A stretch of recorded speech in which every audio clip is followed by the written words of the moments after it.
네, 이번에는 2단원 물질의 변화 에너지 반응열부터인데요. 자, 여기서부터는 조금 수시 계산이 많으니까 집중해서 볼 수 있도록 합니다. 자, 먼저 여러분은 개와 주의를 나눠야 돼요. surround, 주의, 개는 system이라는 표현을 쓰는데요. 물리 시간에 배웠을 거예요. 개는 화학에서의 개는 반응이 직접 일어나는 영역을, 내가 관심 있어 하는 영역을 개라고 한다면 그 개를 제외한 외부의 모든 영역을 우리가 주의라는 표현을 씁니다. 내가 이 동그라미에 어떤 일이 일어나는지 보고 싶어. 그럼 여기가 개가 되는 거고, 이 개를 제외한 나머지 부분을 뭐라고 해? 주의라고 해요. 그래서 개는 어떤 반응이 일어나는 공간이라면 그 주의 바깥이 주의가 되는 거예요. 그래서 우리가 나중에 배우겠지만 이 개하고 관련된 내용이 엔탈피라면, 물질의 에너지와 관련된 엔탈피라면, 이 주의와 관련된 내용이 반응열이라는 표현을 금방 우리가 알게 될 겁니다. 어쨌든 이제 들어가 보겠습니다. 우리가 모든 화학 반응은 크게 두 종류로 나누게 되는데, 첫 번째 발열, 발생한다, 열이 발생하는 발열 반응과 흡수, 열을 흡수하는 흡열 반응으로 나누게 됩니다. 발열 반응은 열을 말 그대로 방출하니까 온도가 어떻게 되겠어? 열을 방출하는 반응이야. 내가 열을 막 방출하고 있어. 그럼 내가 열을 방출하니까 걔는 열을 방출하지. 그럼 주인은 열을 받게 되는 거야. 이런 걸 우리가 지금부터 할 거예요. 그래서 흡열 반응은 열을 흡수하는 거예요. 그래서 반응열 Q라는 게 얘는 0보다 크지만 얘는 0보다 작게 돼요. 자, 왜 그런지 지금부터 설명을 할 건데, 여기서부터 여러분이 이해를 잘 하셔야 돼요. 진짜 어려우니까. 자, 잘 봐봐요. 발열 반응부터 하겠습니다. 이쪽이 무슨 반응? 발열 반응부터 할게요. 열을 방출한다는 거야. 자, 그럼 봐봐. 열을 내가 방출하는 거야. 누가? 내가 다른 말로 걔가 열을 방출해. 어디로? 주위로. 다시, 내가 힘을 써서 걔가 힘을 써서 열을 방출해. 그치? 그럼 나는 힘을 썼지. 그러니까 에너지가 어떻게 되는 거야? 낮아지는 거야. 나는 처음에 반응물보다 힘을 썼기 때문에 에너지는 낮아져. 생성물로. 됐지? 그러면 주위는 밖으로 열을 방출했으니까, 맞지? 열 에너지를 방출했으니까 주위에서는 열을 받았어. 주위의 입장에서 나는 열을 줬지만 주위는 열을 받았네? 그럼 주위의 온도가 어떻게 돼? 그렇지, 올라가는 거야. 그래서 주위의 입장에선 열이 올라갔으니까 반응열이라는 게 증가했다고 보는 거지. 하지만 나는 어떻게 돼? 에너지가 낮아졌지. 밖의 입장에서 여러분이 밖에 있다고 생각하면 내가 막 열을 내놓으니까 나는 열을 올라가겠지, 온도가. 그래서 발열 반응은 주위의 온도가 어떻게 돼? 상승하는 효과를 가지고 오는 거야. 그래서 반응열이 0보다 크다라는 표현을 합니다. 하지만 난 에너지를 썼으니까 에너지가 어떻게 돼? 낮아져. 그럼 에너지가 낮아지면 어떤 효과를 하느냐? 안정하다는 표현을 씁니다. 우리가 일반적으로 에너지가 낮을수록 낮을수록 안정해요. 자, 그럼 이번에 두 번째 흡열 반응을 볼게요. 흡열 반응은 열을 흡수해. 밖에서부터 열을 흡수해. 그럼 밖에 있는 열을 내가 가지고 오지.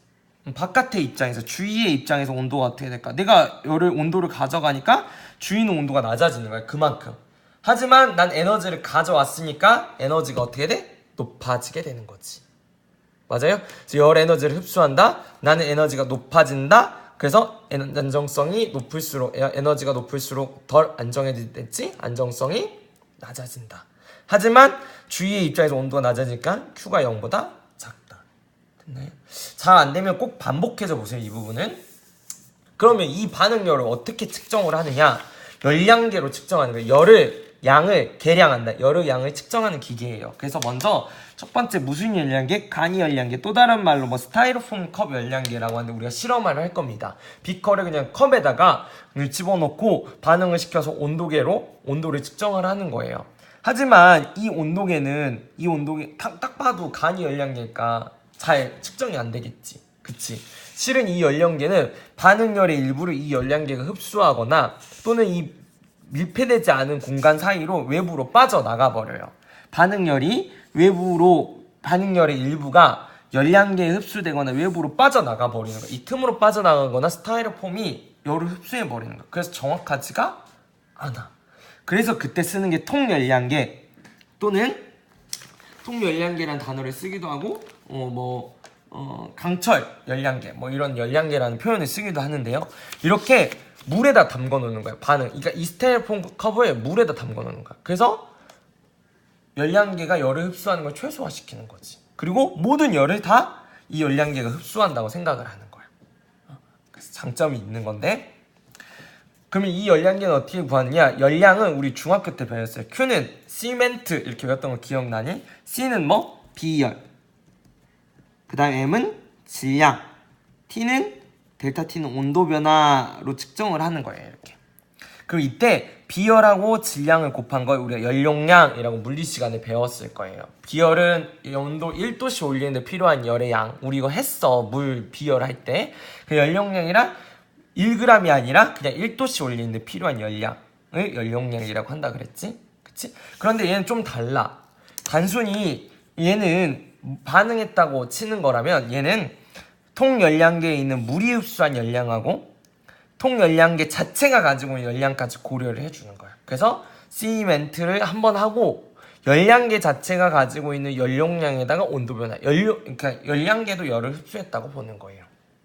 그래서 얘 이제 이렇게 가는 이유는 얘는 반응열의 일부가 열량계에 흡수되거나 또는 외부로 빠져나갔다고 생각을 하는데 얘는 외부로 빠져나가지 않은 단열, 열이 완전 차단되는 단열 용기며 심지어 열량계가 흡수한 열량까지 계산할 수 있도록 열량계의 열용량을 고려한다 이거지. 됐어요? 그 다음에 1kJ은 몇 줄이다? 1000줄이에요. 그 다음에 kJ/몰이란 킬로줄을 뭘로 나눠주는 거야? 그래, 몰로 나눠주는 거예요. 자, 예를 들어볼게요.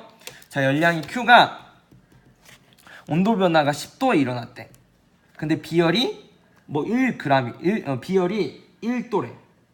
비열이 몇 도? 1도. 그 다음에 내가 예를 들면 100g을 반응시켰대. 그럼 이거 얼마 얘들아? 100 곱하기 10은 1000. 그 다음에 그람 약분되니까 뭐만 남아? 줄. 그럼 이건 몇 줄이야? 1kJ이야. 맞아? 근데 얘가 반응물이 1몰이래.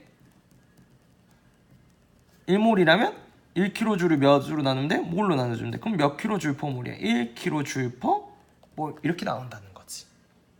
됐어요? 수업 시간에 보도록 하겠습니다.